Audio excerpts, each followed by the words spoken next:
हो चुका है। जैन साहब भी शॉप पे चले गए हैं और उनके जाने के जस्ट बाद में काम तो फिर मैंने आज सारा जल्दी जल्दी निपटाया था। और आज दाल बाटी जो थी वो भी मैंने बनाई और उसके पीछे भी रीज़न ये था कि आज बहुत सारे काम मुझे करने, एक्स्ट्रा काम जो रूटीन के काम है वो तो मेरे हो चुके हैं सारे। और अभी टाइम जो है वो हो रहा है 11:30, तो 11:30 बजे आप समझ लो घर के सब काम हो चुके हैं, खाना पीना हो चुका है, मंदिर जाके भी आ गए थे और एक होल वीडियो जो था वो मुझे शूट करना था जो कि आपने कल देखा था। तो ये सारी जो ड्रेसेस थी जो कि मैंने मंगाई थी ऑनलाइन और काफ़ी मुझे अच्छी लगी थी सारी ड्रेसेस, तो मैंने सोचा कि चलिए आप लोगों के साथ में शेयर कर दूं।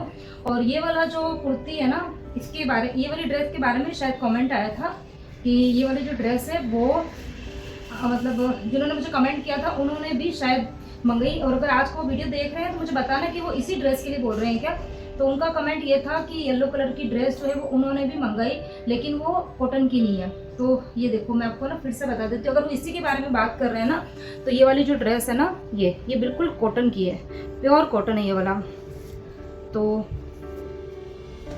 हो सकता है कई बार ऐसा होता है ना कि अलग अलग रिटेलर्स होते हैं उनके वहाँ से ड्रेसेस आती है, हो सकता है उनके पास में जो आई होगी ना ड्रेस वो कॉटन की नहीं होगी, अच्छी नहीं होगी, बट ये जो ड्रेस है वो मुझे अच्छी लगी और चारों ड्रेसेस जो है वो मैंने रख ली है अपने लिए।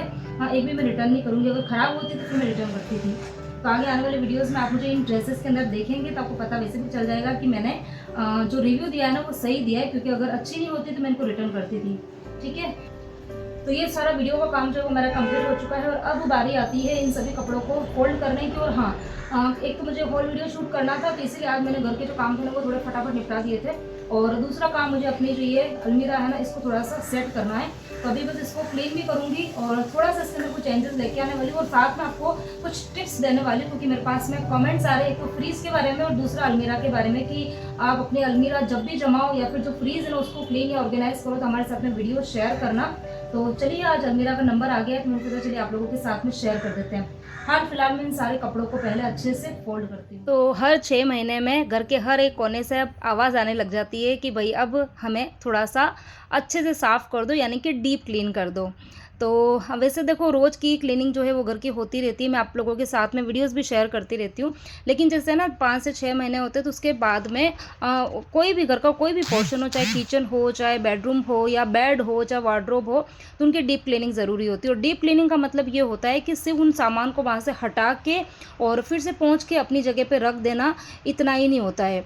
डीप क्लीनिंग का मतलब ये होता है कि आप चीज़ों को पहले खाली करो, अलमीरा है तो उसको खाली करनी है, फिर उसको डीक्लटर करना है सबसे पहले। यानी कि जो सामान आपका काम का नहीं है, मतलब कि लास्ट आपने 6-7 महीने, 8 महीने या साल भर से जिन चीज़ों को बिल्कुल भी यूज़ नहीं किया है, तो आपको कोशिश करनी है उन चीज़ों को आप वहाँ से हटा दो।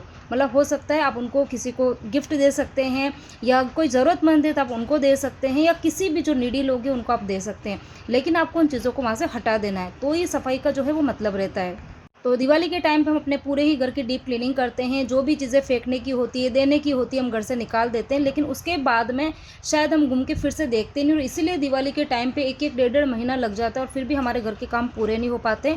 लेकिन मैं ऐसा नहीं करती हूँ, हर 6 महीने में अपने घर की डीप क्लीनिंग करती हूँ। और आज जो बारी थी वो थी इस वार्डरोब की। तो मेरी जो वार्डरोब है वो काफ़ी ज़्यादा बड़ी है, काफ़ी स्पेशियस है। तो अभी जो मैं आपको पोर्शन आज क्लीन करके बताऊंगी वो सिर्फ एक ही पोर्शन रहेगा, क्योंकि एक ही दिन में पूरी अलमीरा को साफ़ करना पॉसिबल नहीं होता। उसके पहले मैंने अपना जो ड्रेसिंग टेबल था उसको भी अच्छे से साफ़ किया था, अच्छे से ऑर्गेनाइज़ करा था, तो वो आपके साथ में मैं ऑलरेडी शेयर कर चुकी हूँ वीडियो। तो किसी को वीडियो चाहिए तो आप देख लेना, मिल जाएगा, क्योंकि बहुत ज़्यादा पुराना नहीं वीडियो, अभी डाला है, शायद 5-10 दिन ही हुए हैं। अच्छा, किसी भी पोर्शन की यदि क्लीनिंग करनी है तो सबसे पहले उस पार्ट को हमको पूरी तरीके से खाली कर देना है। उससे क्या होगा, एक तो जगह हमको अच्छे से विजिबल होगी। जैसे कि यहाँ मैंने ऊपर वाला शेल्फ जैसे ही खाली किया, पूरा खाली किया, तब जाके पता चला कि यहाँ पर कितनी सारी डस्ट एक्यूमुलेट हो रही है। तो जहाँ पर मैंने ऑर्गेनाइज़र रखे हुए थे वो पार्ट बिल्कुल क्लीन है, लेकिन उसके आसपास में काफ़ी ज़्यादा धूल मिट्टी जमी हुई है। तो यहाँ पर पहले मैंने इसको पूरा खाली किया है और उसके बाद में ब्रश की हेल्प से सारी धूल मिट्टी हटा दी। तो डायरेक्ट यहाँ पर गीला पोछा नहीं लगाना, अदरवाइज काम बढ़ जाता है। तो कोई भी सूखा कपड़ा है या ब्रश है तो उसकी हेल्प से सारी डस्ट मैंने हटाई और उसके बाद में जो ये DIY क्लीनर है वो उस स्प्रे करके और फिर पोंछा जो है वो लगाऊंगी और उसके बाद मैं एक सूखे कपड़े से उसको हाथों हाथ पोंछ दूंगी। तो उससे क्या होगा कि फटाफट से ये अलमीरा सूख जाएगी और हाथों हाथ में इसको जमाते भी जाऊंगी। और फ्रेंड्स, जो भी मेरा आज का वीडियो देख रहे हैं उन्हें बता दूं कि आज का वीडियो काफ़ी ज़्यादा स्पेशल होने वाला है। शुरू से लेकर लास्ट तक वीडियो को जरूर देखना। बहुत सारी चीज़ें आपको नई नई देखने मिलेगी, सीखने मिलेगी, क्योंकि बहुत सारे मैं आपको ऐसे जुगाड़ भी बताऊंगी। क्योंकि मुझे पता है कि जो भी मेरे वीडियो देख रहे होंगे ना, तो वो सोच रहे होंगे कि भाई इनकी तो जो वार्डरोब है वो काफ़ी ज़्यादा बड़ी है, तो मुझे अपने वार्डरोब की क्लीनिंग करने में ज़्यादा टाइम नहीं लगता है। तो उसका रीज़न यही है कि मैंने अपनी इस अलमीरा को काफ़ी अच्छे तरीके से ऑर्गेनाइज़ किया हुआ है शुरू से ही। अब आप सोच रहे होंगे, मतलब बहुत से लोगों के मन में ये चीज़ ज़रूर आएगी कि आपकी जो अलमीरा है, आपकी जो वार्डरोब है वो इतनी बड़ी है तो आप सामान को अच्छे से रख सकते हो। तो ऐसा कुछ भी नहीं है, चाहे आपकी अलमीरा छोटी है चाहे बड़ी है, बस थोड़ा सा अपने दिमाग का यूज़ करना है। क्योंकि हम लेडीज़ के पास में कोई कमी नहीं है दिमाग की, मतलब इतना हम जुगाड़ू तरीके का हमारा दिमाग होता है ना कि जो चाहे वो हम कर सकते हैं। तो सबसे पहली चीज़ तो मैं आप लोगों को बोलूँगी कि जब आप अपने कपड़े अलमीरा के अंदर रखते हो ना, तो आपको डायरेक्ट उन कपड़ों को अंदर नहीं रखना है। आप इस तरीके के जो ऑर्गेनाइजर्स होते हैं ना, जैसे कि देखो ये वाला है, ठीक है, ये वाले ऑर्गेनाइजर जो है वो काफ़ी सस्ते में मिल जाते हैं। और ये 3 का 6 का ऐसा सेट भी आता है, 12 का सेट भी आता है।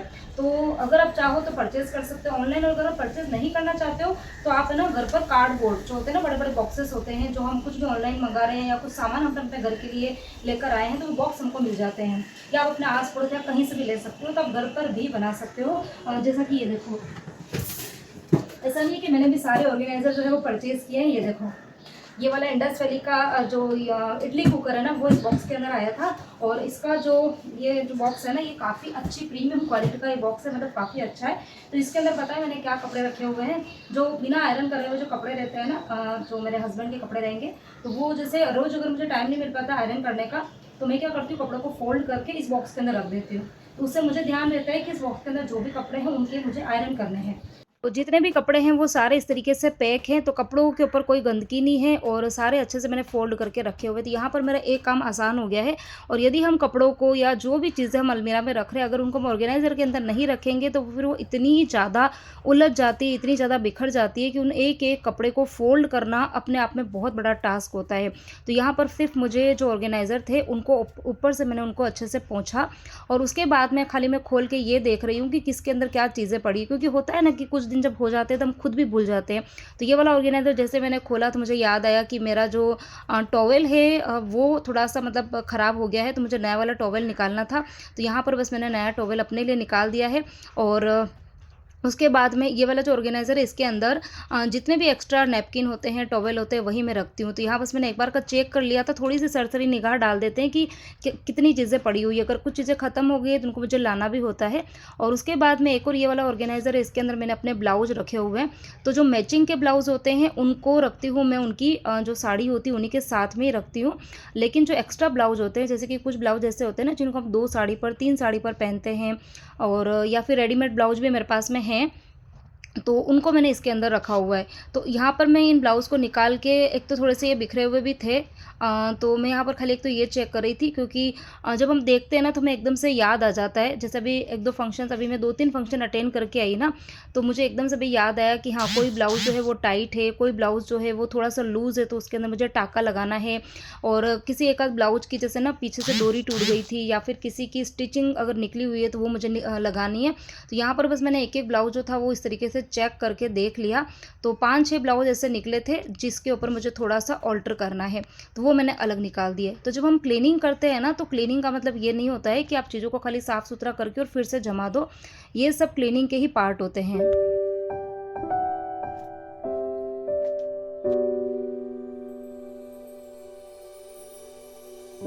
और चलिए अब आपको एक ज़ीरो कॉस्ट वाला ऑर्गेनाइज़र बना के बताती हूँ। तो जैसे कि देखो, हम लेडीज़ों के पास में बहुत सारे इस तरीके के देखो ये क्लचर्स होते हैं, और जो बच्चों, अगर घर में लड़कियाँ हैं तो इस तरीके की पिन वगैरह रहेगी। अब दिक्कत ये होती है कि जैसे अभी मेरी जो अलमीरा है वो काफ़ी बड़ी है, स्पेशियस है, और साथ में ड्रेसिंग टेबल जो है वो भी बना हुआ है। तो मैं अपनी चीज़ों को रखने के लिए काफ़ी जगह है, लेकिन अभी ऐसा है कि सबके पास में इतनी बड़ी अलमीरा होना ज़रूरी नहीं है। तो उस टाइम पर फिर हम किस तरीके से चीज़ों को रखें और हमें पैसे भी खर्च नहीं करना है। तो चलिए बताते हैं एक जुगाड़ू वाला ऑर्गेनाइज़र। तो जैसे कि ये वाली जो बैंगल्स है ना, ये मेरे भी ज़्यादा कुछ काम की नहीं है। तो इस तरीके की आपको कोई भी जो बैंगल्स आपके काम की नहीं है उनको आपको लेना है। और फिर उसके बाद में ये मैंने कुछ सेफ्टी पिन ले लिए। अब देखो इससे हम बनाएंगे ऑर्गेनाइज़र। तो अगर आपके पास में बड़ी सेफ्टी पिन हो तो बड़ी सेफ्टी पिन ही लेनी है, और इस तरीके से आपको ना 2 बैंगल्स को मिलाना है और यहाँ पर लगा देनी है सेफ्टी पिन, ये ऐसा इस तरीके से। तो आप इसके अंदर है ना कितनी भी बैंगल्स को आप अटैच कर सकते हो, जितनी आपको ज़रूरत है, 2, 4, 8, 10, 12, जितनी भी आपको अटैच करनी है आप इसमें अटैच कर सकते हो।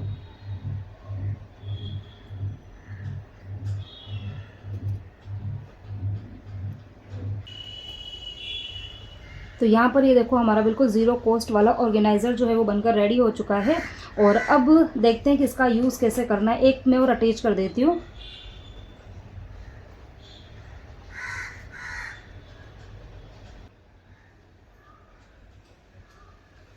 तो इसको मैं यहाँ पर लगा रही हूँ अपने ड्रेसिंग टेबल के डोर के यहाँ पे। आप चाहो तो अपनी जो अलमीरा है उसके अंदर आप इस तरीके से हैंग कर सकते हो। मैंने यहाँ पर एक ही बना के लगाया, आप चाहो तो 2, 3 जितने भी आपको ज़रूरत है उसके अकॉर्डिंग आप बना के लगा सकते हो।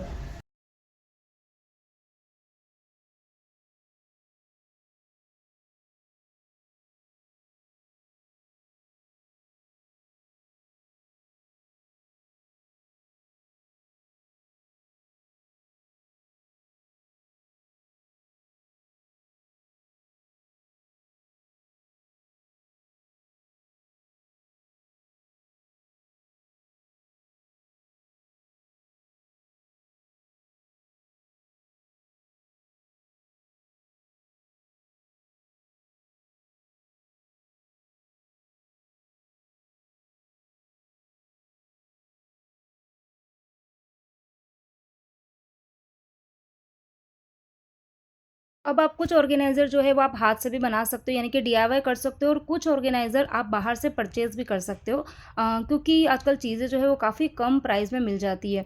तो ये वाला ऑर्गेनाइज़र जो है वो भी मैंने 3 साल पहले मंगाया था ऑनलाइन ही।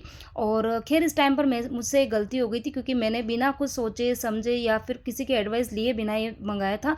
और आप तो खैर मेरा वीडियो देख रहे हैं तो आपको खैर पता चल जाएगा। वैसे ये है बहुत ही अच्छा है, लेकिन इसके अंदर है ना 4 कंपार्टमेंट्स बने हुए हैं, और मेरी जो ये शेल्फ़ है ना उसकी हाइट इतनी ज़्यादा नहीं है कि ये पूरे ही 4 जो ये कंपार्टमेंट बने हुए हैं ना उसको अच्छे से कवर कर पाए। तो इसके अंदर है ना तो 2 कंपार्टमेंट वाला भी आता है, 3 कंपार्टमेंट वाला भी आता है। तो आपकी जो अलमीरा की साइज़ है उसके अकॉर्डिंग आपको इसको मंगाना है। बाकी है ये बहुत ही ज़्यादा फंक्शनल। आगे मैं आपको बताऊँगी कि किस तरीके से मैंने इसके अंदर ढेर सारी चीज़ों को रखा हुआ है।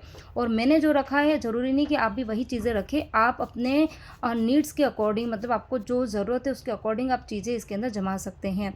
तो यहाँ पर पहले मैंने इस वाली शेल्फ़ को भी खाली किया है, और उसको भी बस जैसे मैंने ऊपर वाले शेल्फ़ की क्लीनिंग करी थी बिल्कुल उस तरीके से साफ़ सफाई कर दी है। और इसके ऊपर थोड़ी सी धूल मिट्टी जमी हुई थी, तो इस ब्रश की हेल्प से उसको भी मैंने साफ़ कर दिया।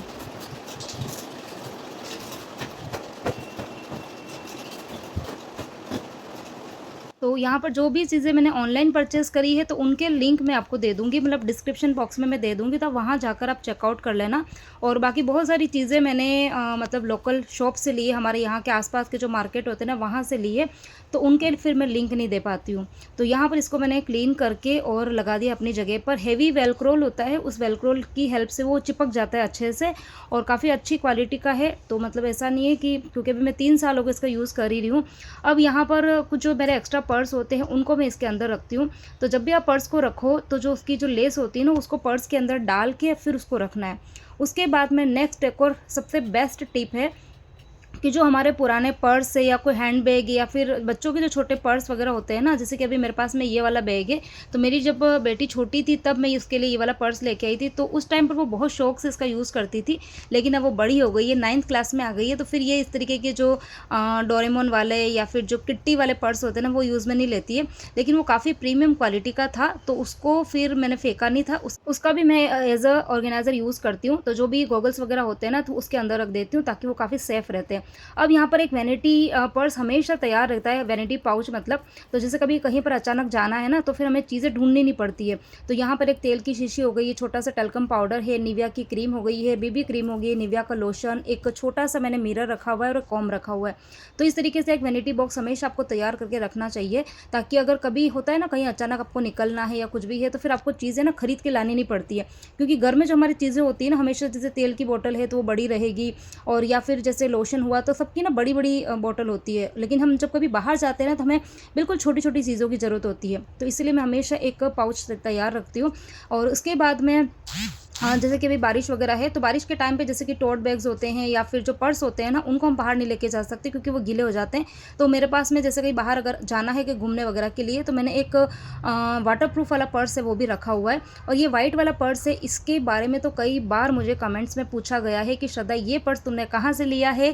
अगर ऑनलाइन मंगाया है तो लिंक दे दो। तो मैंने खैर कमेंट का आंसर जो है वो कई बार दिया है, लेकिन फिर भी बार-बार आता है, तो मैं आज बता देती हूँ कि ये वाला जो पर्स है ये मैंने ऑनलाइन नहीं लिया है। ये मैंने मुंबई में जो कोलाबा मार्केट है, सॉरी कोलाबा नहीं, बुलेश्वर मार्केट से ही लिया था। और ये भी 2 साल पहले मैंने 600 रुपये में लिया था। काफ़ी अच्छा है, मुझे भी बहुत पसंद है। और अभी जैसे रिसेंटली ये शादी फंक्शन में गई थी तो मैंने इस पर्स का यूज़ किया था, तो जब भी मैंने वीडियोज़ डाले थे तो फिर मुझे कमेंट आया था। और इसके अलावा गॉगल के बारे में भी आता है कि आपने जो गॉगल वियर किए थे शादी फंक्शन में, तो वो भी कहाँ से लिए? तो वो मैंने कोलाबा मार्केट से लिए थे। तो जो चीज़ें ऑनलाइन अगर मैं मंगाती हूँ तो उसके जो लिंक रहेंगे वो मैं आपको डिस्क्रिप्शन बॉक्स में दे दूँगी। तो यहाँ पर जो सबसे नीचे वाला है उसके अंदर मैंने मेरे पास में जैसे ब्लो ड्रायर जो है वो 2 है। एक पुराना है, वो मतलब काफ़ी इतना अच्छा नहीं है, लेकिन वो ख़राब नहीं है, तो उसको मैंने रखा, उसको मैंने पीछे की तरफ रख दिया। और नया वाला जो था ये मैंने ऑनलाइन ही मंगाया था नायका से, काफ़ी अच्छा है ये वाला वेगा का, तो ये मैंने आगे रखा हुआ है। बाकी मेरे हस्बैंड का जो ट्रिमर वगैरह ये मैंने रखे हुए हैं। अब मेरी जो अलमीरा है उसकी जो विड्थ है ना वो काफ़ी मतलब बड़ी है, मतलब चौड़ी है ये, तो उसका मुझे अलमारी का ना अच्छे से यूज़ करना है। तो इसके लिए मैं क्या करती हूँ कि जो ऑर्गेनाइज़र है उनको मैंने थोड़ा आगे की तरफ रखा हुआ है, और पीछे है ना अच्छी खासी जगह बच जाती है। तो जो भी सामान बहुत कम काम में आते हैं या फिर जिनको मुझे इतना ज़्यादा विजिबल करने की ज़रूरत नहीं है, तो उन चीज़ों को मैं पीछे रख देती हूँ। जैसे कि स्ट्रेटनर है मेरे पास में, तो वो भी वेगा का है। और वो भी मैंने ना ये स्ट्रेटनर और ब्लो ड्रायर ये दोनों ही मैंने नायका से मंगाए थे। 2-3 साल हो गए, तो काफ़ी अच्छा है वो भी। तो वो भी मैंने ना पीछे की तरफ रख दिया है। अब यहाँ पर एक और जुगाड़ू तरीका मैं आपको बताती हूँ। जैसे कि अभी अलमारी में काफ़ी सारी ना छोटी-छोटी जगह बच जाती है, तो यदि छोटी अलमारी है ना तो हर जगह का आपको अच्छे से यूज़ करना है। तो इस तरीके के जो ये ऑर्गेनाइज़र होते हैं ना, छोटी-छोटी बास्केट होती है, इनको आप जो ये स्टिकर वाले हुक आते हैं ये भी आपको ना अमेज़न पर, मीशो पर, कहीं पर भी बहुत कम प्राइस में आपको मिल जाएँगे। तो इस तरीके के आप छोटे-छोटे सी बास्केट को आप उन हुक के हेल्प से आप वहाँ पे स्टिक कर सकते हो। चाहे आप डोर के यहाँ पे करें या किसी भी जो अलमारी में जहाँ पर भी जगह है वहाँ पे स्टिक कर दो। और फिर उसके अंदर आप बच्चों के जैसे हैंकी हो गए, रुमाल हो, सॉरी ये जो सॉक्स वगैरह हो गए, या फिर बच्चों के जो एक्स्ट्रा इनर वियर, इन सब को आप उसके अंदर रख सकते हो। अब यहाँ पर देखो जो चीज़ें हम अंदर रखते हैं ना उनको अच्छे से फोल्ड करना भी ज़रूरी है, स्पेशली शॉक्स। शॉक्स जो ऐसा है ना कि अगर एक पैर अगर गुम जाए ना तो दूसरा फिर कोई, भले वो नया भी है ना, तो उसका कोई मतलब नहीं है। तो शॉक्स को देखो मैं आपको जैसा फोल्ड करना बता रही हूँ उस तरीके से आप फोल्ड करके रखेंगे तो दोनों पैर एक साथ में रहेंगे। और दूसरी चीज़ ये कि जब कभी कहीं जाना है ना तो आपको दिक्कत नहीं होगी, तो आपके पैर जो है वो एकदम अच्छे से सही सलामत रहेंगे। तो ऊपर वाले में मैंने बच्चों के शॉक्स रख दिए, नीचे वाले में मैंने बच्चों के हैंकी रख दिए हैं। और इसके अलावा आप इस तरीके के 5-6 बास्केट जो है वो लगा के, और उसके अंदर आप बच्चों मतलब कोई भी एसेसरीज़ वगैरह कुछ भी रख सकते हो। और ये वाली बास्केट देखो सिर्फ 16 रुपये की है। खैर ये काफ़ी पुरानी है इसलिए मुझे बहुत कम रेट में मिली थी, डी मार्ट से मैं लेके आई थी। अभी हो सकता है कि 25 से 30 रुपये की हो, इससे ज़्यादा की नहीं मिलती है। और इसके अलावा जो मेरे ये दुपट्टे वगैरह होते हैं तो उनके लिए मैंने ये इस तरीके की बास्केट का यूज़ किया है।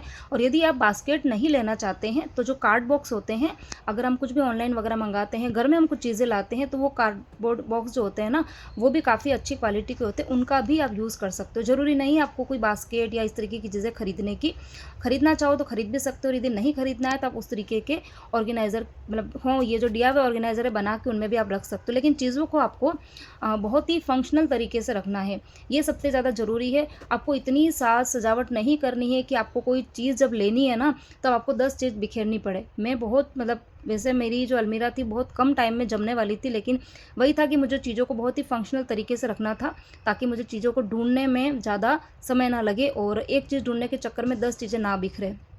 उसके बाद में देखो यहाँ पर क्लीनिंग का काम जो था ऑलमोस्ट पूरा हो गया, तो ऊपर तो फिर चीज़ों को मैंने अपनी अपनी जगह पे फिर से लगा दिया। और अब यहाँ पर देखो ये नीचे वाली जो 2 शेल्फ है वो बाकी है, तो इनको मुझे सफाई करने में टाइम नहीं लगेगा क्योंकि एक तो इनकी क्लीनिंग मैंने भी कुछ दिन पहले ही करी थी। और दूसरी चीज़ ये कि सारे ही कपड़े आप देख ही रहे हैं कि मैंने एक भी कपड़ा खुला नहीं रखा है, तो ऑर्गेनाइज़र में रखने का यही फ़ायदा है कि चीज़ें बिखरती नहीं है, डस्ट फ्री रहती है, उनको बार बार हमको फ़ोल्ड करने की ज़रूरत नहीं पड़ती है। तो बस सारे ही पैकेट मैंने बाहर निकाल दिए और उसके बाद में बस वही गीले कपड़े से, सूखे कपड़े से DIY जो स्प्रे है उससे क्लीन कर दिया और फिर सारी चीज़ों को मैंने फिर से अपनी जगह पे रख दिया। तो बस ये कुछ तरीके होते हैं, बस थोड़े से स्मार्ट तरीके हमें यूज़ में लेने हैं और उन तरीकों का यूज़ करके हम अपने घर को अच्छे से ऑर्गेनाइज़ रख सकते हैं। बाकी बड़ा घर, छोटी अलमारी, बड़ी अलमारी, ये सब कहने की बातें हैं। और ये इन चीज़ों का जिक्र मैं इसलिए कर रही हूँ क्योंकि ये जो वार्डरोब ऑर्गेनाइजेशन का वीडियो मैं फ़र्स्ट टाइम नहीं बना रही हूँ, मैंने पहले भी मतलब बनाए हुए हैं, 2-3 बार डाला है। तो उस टाइम पर मुझे इस तरीके के कमेंट्स आते थे कि भाई आपके पास तो इतनी बड़ी अलमीरा है, तो फिर उसमें कहाँ ज़रूरत है कि चीज़ों को आप कैसे भी कहीं पर भी रख सकते हो। तो ऐसा कुछ नहीं है, हर जगह चीज़ें रखने का तरीका होता है और थोड़ा सा दिमाग लगाना होता है। और यहाँ पर अभी आपने जो पाउच देखी थी उसके अंदर मैंने अपने जितने भी पेटीकोट थे वो रखे हुए हैं। ट्रांसपेरेंट पाउच है और उसके अंदर मैंने पेटीकोट को रोल करके रखा हुआ है, तो इससे जितने भी पेटीकोट है सबके कलर अच्छे से विजिबल हो रहे हैं, तो जब मुझे लेना रहेगा तो दिक्कत नहीं होगी। अब उसके बाद में जो सबसे नीचे वाला शेल्फ़ है उसके अंदर तो सिर्फ मैंने एक सूटकेस रखा हुआ है। तो जितने भी मेरे हस्बैंड के जो न्यू वाले क्लॉथ होते हैं जो कि कभी कभार पहनने में काम में आते हैं, तो उनको मैंने सूटकेस में रखा हुआ है। और बाकी एक मेरे पास में वेइंग मशीन है, तो वेइंग मशीन के बारे में भी आप लोग पूछते हैं, तो उसका मैंने लिंक वो मैंने ऑनलाइन ही मंगाई थी अमेज़ोन से, तो उसका लिंक मैंने कम्युनिटी पर पोस्ट किया था, लेकिन फिर भी उसके बाद में मुझे कमेंट आया था, तो मैं आज भी डिस्क्रिप्शन बॉक्स में डाल दूँगी। और उसके बाद में जो एक और जो ये बॉक्स था जो कि अभी कुछ देर पहले मैंने बताया था, वो मैंने वहाँ रख दिया। और एक चीज़ और, जो भी हमारे सूटकेस वगैरह होते हैं ना, तो सूटकेस मतलब हमेशा काम नहीं आते, वो कभी कभार जब कभी बाहर जाते हैं तभी काम में आते हैं। तो उनको भी आप एज अ ऑर्गेनाइज़र काम में ले सकते हो। जो भी आपकी साड़ी होती है या फिर आपके बच्चों के जो कपड़े वगैरह होते हैं आप उनके अंदर रख सकते हो, क्योंकि वो वैसे भी खाली पड़े रहेंगे। तो खाली रखने के बजाय ये कि उसके अंदर आप सामान भर के रखो।